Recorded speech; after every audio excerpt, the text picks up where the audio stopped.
Once upon a time, in a big bright village, lived a man named Amadi. Amadi had a wife named Amma. Amma was very kind and loved by everyone in the village. But one night, something sad happened. Amma disappeared, and no one could find her anywhere. The villagers searched everywhere. They looked behind the big trees, near the river, and under the bushes. They called her name, Amma, Amma, but she did not come back. Everyone was very worried. After many days, the villagers thought that Amma must have died because they could not find her anywhere. They were very sad and missed her a lot. They talked about her sweet smile and how she used to make the tastiest yam porridge. They said, "We will remember Amma forever." And they were sad, thinking she was not with them anymore. But Amadi had a secret, a very big secret. He knew where Amma was. Amma had not really gone to the stars. Because of this, Amadi acted sad in front of the villagers. But inside, he was thinking about marrying another lady, Amma's friend. He didn't tell anyone his secret, not even his best friend. Every night he looked at the stars and felt a little scared because he knew the truth about where Amma was. And that's how the big secret stayed with Amadi, while the village thought Amma had disappeared forever. Back in the present, Amadi tries to live like everything is normal. He laughs with the villagers, he works in his farm, but inside he feels very scared and sad. When he is alone, he hears whispers in the wind that sound like Amma's voice. Sometimes at night, he dreams that Amma comes back looking sad and asking, "Why Amadi?" Even though Amadi wants to forget and marry the other lady, the memory of that night under the mango tree keeps haunting him. He walks by the backyard and feels like the ground there is different, heavier somehow. Amadi knows he should feel happy about his new plans, but the secret of what he did to Amma makes his heart feel like a stone. He wonders if he will ever feel light and happy again, or if the whisper of the leaves will always be telling Amma's story. In the village, things started to feel a little strange. At night, the wind seemed to howl louder than before, and sometimes Amadi's doors would slam shut even when there was no breeze. The big mango tree, under which Amadi and Amma used to sit, began to drop its mangoes before they were ripe, thudding heavily onto the ground. The villagers started whispering to each other, "Do you feel it? The chill in the air when you walk past Amadi's house," they'd say. "Maybe it's Amma's spirit. Maybe she's not at peace." They talked about how spirits sometimes come back if they had something left unsaid or undone. But Amadi, he didn't want to believe in these whispers. "It's just the wind, just the old tree," he would say loudly, laughing a little too hard. He tried to ignore the goosebumps on his arms whenever he was home alone, telling himself it was all silly superstition. Instead of worrying about the strange happenings, Amadi focused on Mai, Amma's friend. Mai was gentle and kind, with a smile that reminded him a little of Amma. He started visiting Mai, bringing her gifts of yams and honey. He'd sit with her, trying to weave his charm, hoping she'd be his wife. But every time he talked to Mai, a gust of wind would blow, rustling the leaves and making the curtains dance. And at night, the strange sounds around his house grew louder, like someone was whispering his name. It seemed the more he ignored the signs, the stronger they returned, as if they were trying to tell him something important. Even so, Amadi kept dismissing these signs, focusing all his smiles and sweet words on Mai. But deep down, a fear began to grow inside him, a fear that maybe the village whispers were right. Maybe Amma's spirit really was stirring, and maybe, just maybe, it wanted justice. One bright morning, when the sun painted the sky a soft orange, Amadi decided it was time to ask Mai to marry him. He put on his best shirt, the one with patterns of the great river, and combed his hair until it lay smooth against his head. In his hand, he held a small, woven basket filled with the sweetest oranges from his garden, his heart fluttering like a caged bird. Mai was tending to her flower garden when Amadi arrived. Her hands were deep in the earth, and her face lit up with a warm smile as Amadi approached. But when he mentioned marriage, her smile faltered, and she paused, her hands still in the soil. Amadi, Mai began, her voice trailing off as she looked around, as if searching for the right words carried by the wind. I loved Amma very much. She was like a sister to me. It feels too soon, and it feels strange without her. Amadi nodded, trying to mask the flicker of worry in his eyes. I understand, Mai, but life must go on, and we find happiness where we can, he said, his voice almost convincing. As they spoke, a cold breeze swept through the garden, chilling their bones despite the morning sun. Mai shivered and looked around, a sense of unease creeping up her spine. The flowers in her garden swayed violently as if in disapproval, though there was hardly any wind to explain it. Did you feel that? Mai whispered, her eyes wide with a mix of fear and confusion. It's just a chilly morning, Amadi said quickly, too quickly, as he glanced nervously around, half expecting to see Amma standing there. He reached out to take Mai's hand, but just as their fingers were about to touch, the ground beneath them trembled slightly. A single, beautiful flower from Amma's favorite bush suddenly wilted and died right before their eyes. Mai pulled her hand back, her heart racing. Amadi, I need some time to think about this. Please, she stammered, her loyalty to Amma tangling her feelings like the vines in her garden. Amadi left Mai's house with a heavy heart, the basket of oranges still in his hand, untouched and unwanted. As he walked back to his house, the air felt denser, and the whispers of the village seemed to follow him, murmuring about spirits and unsettled deaths. That night, as Amadi tried to sleep, the image of the wilted flower haunted him. The house creaked and groaned as if bearing the weight of an unseen presence. Amadi tossed and turned, his mind a turmoil of regret and fear. It seemed the more he tried to move forward, the stronger the past clung to him, reminding him of the grave secret buried just outside his window. One morning, after a night filled with uneasy dreams, Amadi decided he could no longer bear the strange happenings and the heavy guilt alone. He walked to the edge of the village, where an old wise woman lived. Her hut was small, surrounded by curious herbs and whispering trees. The villagers said she could speak to spirits and uncover deep secrets. As Amadi approached, the wise woman was sitting outside her hut, her eyes closed as if she was listening to the wind. Without opening her eyes, she spoke. I've been expecting you, Amadi. Amadi felt a shiver run down his spine. He sat down across from her, the dirt cool beneath his feet. I need your help, he began, his voice barely above a whisper. There are strange things happening around my home. I hear whispers and things move on their own. The wise woman opened her eyes, looking directly into Amadi's, with a gaze that seemed to see right through him. The spirits are restless, she said slowly. They speak of darkness, and their heart burdened with guilt. Amadi's heart pounded louder, fear mixing with his desperation. How do I make it stop? How do I bring peace back to my home? He asked, hoping for a simple solution. The wise woman sighed, her voice heavy with the weight of her knowledge. The only way to calm the spirits is to confess your sins. The truth must come out to heal the wounds you have caused.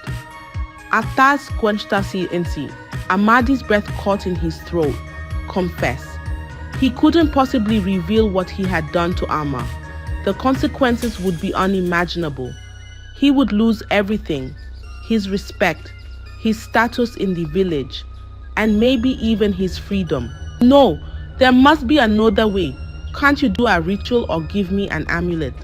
Amadi pleaded, desperation coloring his voice. The wise woman shook her head, her expression somber. Some disturbances are beyond the help of herbs and charms. Your spirit is tied to the deed you have hidden. Unless you release that truth, there will be no peace for you or the spirit that haunts you. Amadi stood up abruptly, his chair scraping against the dirt. No, I cannot, he muttered, more to himself than to the wise woman. As he turned to leave, the wise woman called out, "Be warned, Amadi. Secrets buried in darkness have a way of coming to light. It is better to be the one who reveals them than the one who is revealed." Amadi walked back to the village, the wise woman's words echoing in his mind. With each step, his fear grew. He looked over his shoulder, half expecting to see Amma's spirit following him, her eyes sad and accusing. That night, as the wind howled around his hut and the shadows seemed to move with a life of their own, Amadi knew the wise woman was right, but still, he couldn't bring himself to confess. He lay in bed, watching the moonlight dance across the floor, and felt the weight of his secret suffocating him like a thick blanket. He wondered how long he could endure this haunted life and what it would cost him in the end. Despite the wise woman's warning and the restless nights, Amadi decided to push forward with his plans to marry Mai. He thought perhaps marrying her might somehow settle the disturbances. With a heavy heart, he began the preparations for the wedding, hoping to distract himself from the eerie happenings around his home. The village buzzed with the news of the upcoming wedding. Tents were erected and colorful cloths were hung. The villagers, excited about the celebration, lent their hands to help. But the air around Amadi's house felt thick and cold, even on sunny days. As the preparations progressed, the disturbances grew more intense. One evening, as Amadi was discussing the wedding feast with Mai in his living room, a cold wind swept through the house, extinguishing the lamps. In the sudden darkness, both Amadi and Mai saw the silhouette of a woman standing at the window. The figure looked eerily like Amma, her eyes sad and her presence chilling. When Amadi blinked, the vision was gone, but Mai had seen it too. Was that Amma? Mai whispered, her voice trembling with fear. It was just a shadow, Mai, nothing more, Amadi replied quickly, his voice unconvincing even to his own ears. But Mai couldn't shake off the feeling that something was terribly wrong. She started to ask more questions. Amadi, tell me the truth. What really happened to Amma? Everyone says she just disappeared. But now I'm not so sure. Amadi felt trapped, his secret burning a hole in his chest. He avoided Mai's eyes, fumbling with his words. Amma left Mai. She just left one night. I don't know where she went, but the lies felt hollow, and Mai sensed it. Her sleep became haunted by dreams of Amma calling out to her, begging to be found. The more she pressed Amadi for answers, the more evasive he became, and the more suspicious Mai grew. The wedding day drew closer, and the supernatural incidents only intensified. Cooking pots would clatter to the ground without being touched, and the sound of somber singing would drift through the village at night. The villagers began to talk in hushed tones, their excitement about the wedding turning into concern. One afternoon, as Mai was arranging flowers in the wedding area, she saw Amma's reflection in a mirror. Amma's image was clear and sorrowful, her mouth moving as if trying to speak to Mai. Frozen with horror, Mai watched as the reflection pointed towards the backyard, towards the spot where Amma had loved to garden. Shaken, Mai confronted Amadi again, this time more forcefully. "I saw her, Amadi. Amma was in the mirror. She was pointing to the backyard. Please, for the love of the spirits, tell me what happened to her." Amadi, seeing the fear and determination in Mai's eyes, knew he could no longer keep the truth buried. The guilt, the hauntings, and now Mai's insistence were too much to bear. He felt the weight of his actions closing in, suffocating him. Under the shadow of the big mango tree, the same tree under which he had once shared so many happy moments with Amma, Amadi finally broke down. With tears streaming down his face, he confessed everything to Mai. He told her about the argument, about his selfish desire to remarry, and about the dreadful night he buried Amma alive just to keep her quiet. One night, when the moon was just a silver sliver in the sky, Amadi and Amma were sitting under the big mango tree in their backyard. The air was quiet, and the only sound was the rustle of leaves.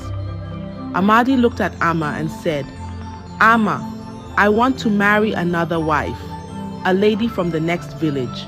Amma was very surprised and sad. She loved Amadi very much and thought they were happy together. "No, Amadi," Amma said softly. "You should not marry another wife. We promise to always be there for each other, just us two." Amadi didn't like Amma's words. He got very angry. "No, Amma, I will do what I want," he shouted. But Amma stood up and said, "I cannot let you do this, Amadi. It's not right." That night, Amadi made a very bad choice. While Amma was asleep, he quietly took her to a little spot in the backyard. He thought, "If Amma cannot agree, then I must keep her quiet forever." And so he buried her there, where the shadows were long and dark. Amma couldn't say no anymore. Mai listened, horror-struck and heartbroken. The world seemed to spin around her as she grappled with the monstrous truth about the man she was about to marry. As the truth came out, the air felt lighter, but the damage was done. The wedding preparations, once filled with joy, were now overshadowed by a tragic truth that changed everything. After hearing Amadi's shocking confession, Mai felt as if the ground beneath her had shattered. With tears in her eyes and a heart heavy with grief for her friend Amma, she stumbled away from Amadi, her mind racing with horror and disbelief. Amadi watched helplessly as Mai fled, her figure disappearing among the trees. The weight of his sins felt heavier than ever, crushing him with guilt and fear. He knew that once Mai told the villagers what he had done, his life in the village would be over. He would be shunned, despised, and possibly even punished by the community's laws. As the sun set, casting long shadows across the village, Amadi sat alone in his hut, wrestling with his thoughts. The idea of fleeing the village crossed his mind. He could leave under the cover of night, find a new place, and start anew where no one knew of his terrible deed. But as he packed some belongings, he realized how futile the idea was. He was too entangled in his lies, too rooted in his life here. Where could he go that his guilt wouldn't follow him? The haunting visions of Amma and the eerie disturbances at home seemed to grow more intense, as if confirming that he couldn't just run from his past. Every creak of his hut, every whisper of the wind sounded like accusations, reminding him of the grave in his backyard. Desperate and cornered, Amadi felt a surge of panic. He stopped packing and thought about facing the villagers' wrath.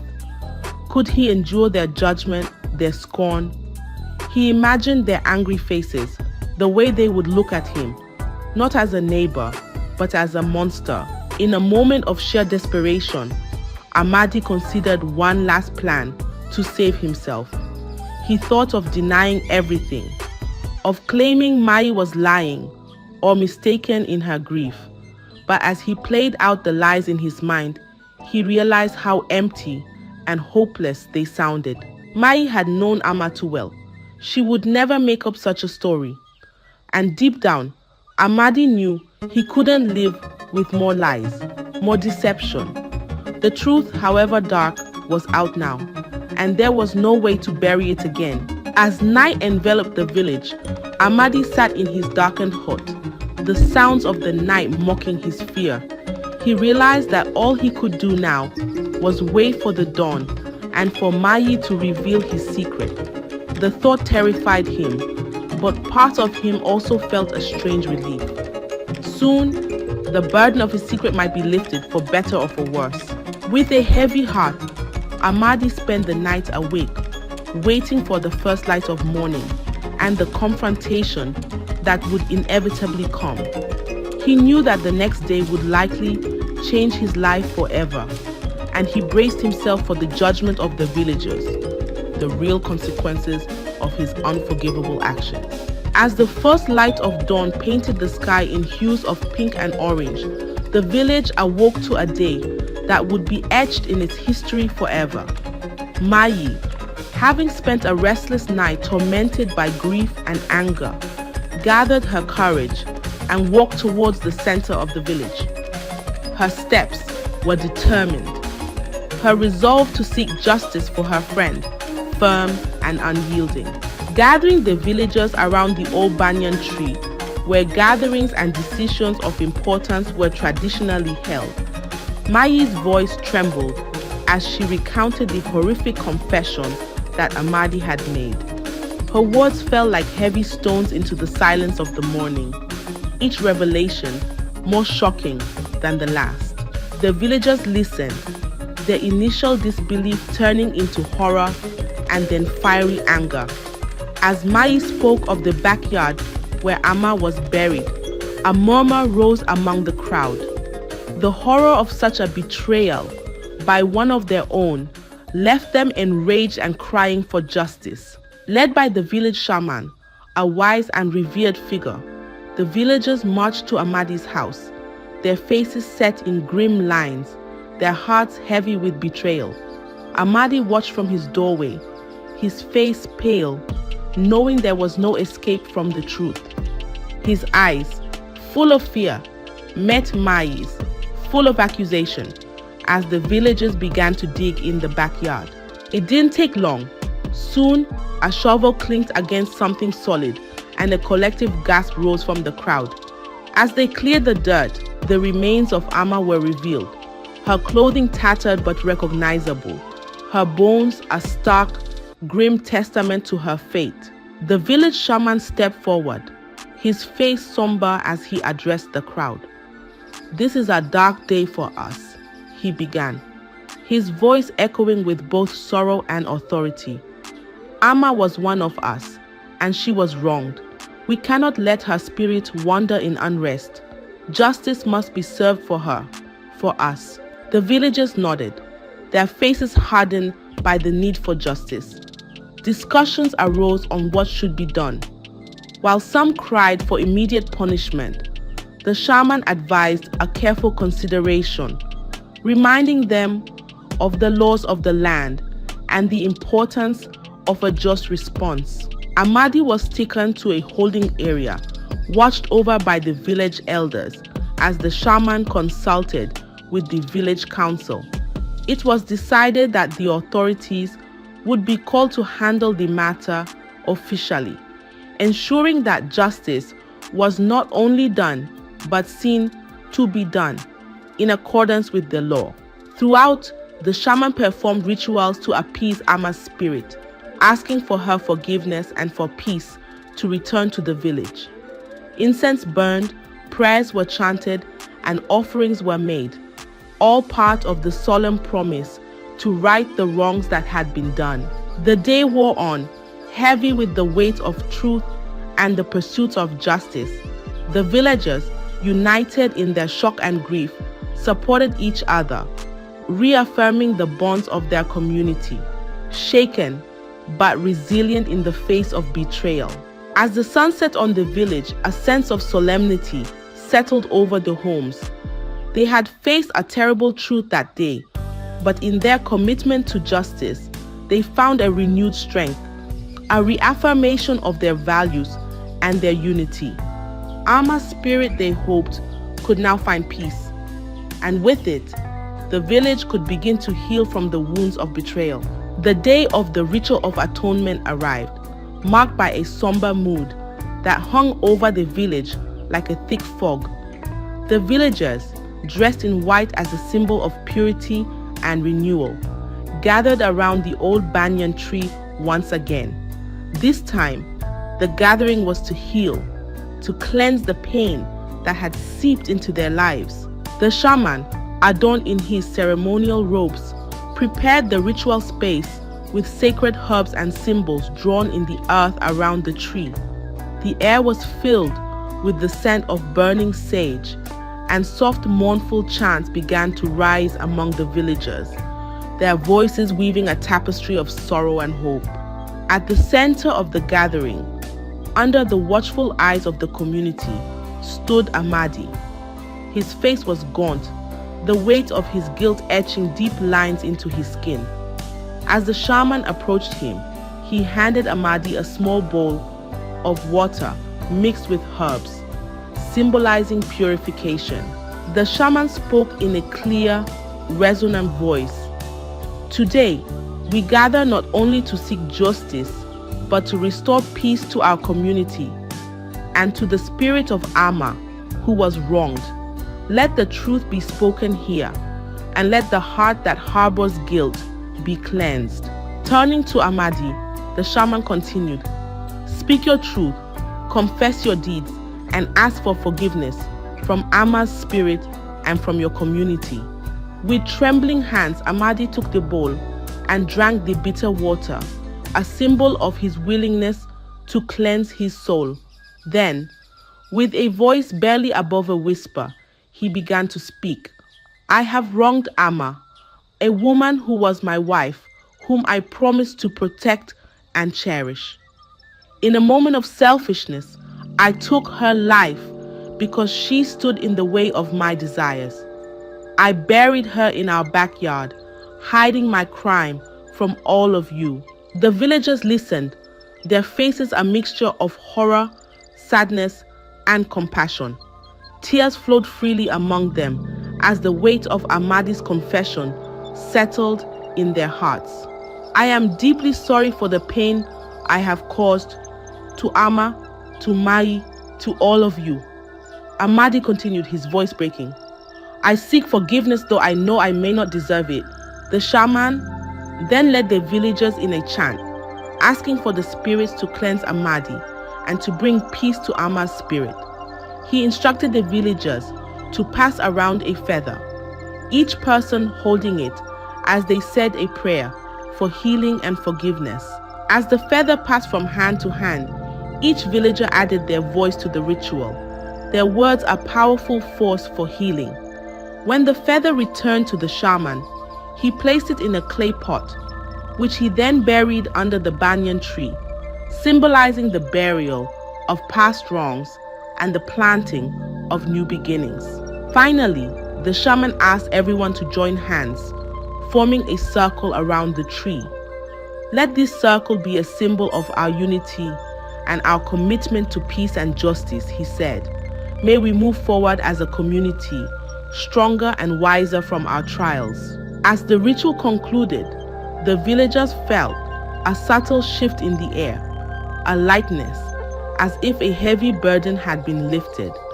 Though the pain of the past could not be erased, the ritual of atonement brought a sense of closure and a hope for renewal. Amadi stood quietly, the reality of his confession and the forgiveness offered by his community washing over him. He knew his journey of atonement was just beginning, but for the first time in a long while, he felt a glimmer of hope that perhaps one day he could find peace within himself as well. As in the days following the ritual of atonement, the village slowly began to heal, but the memory of what had happened remained fresh in the minds of all. Amadi, having confessed his grievous actions, was now a figure of solemn isolation.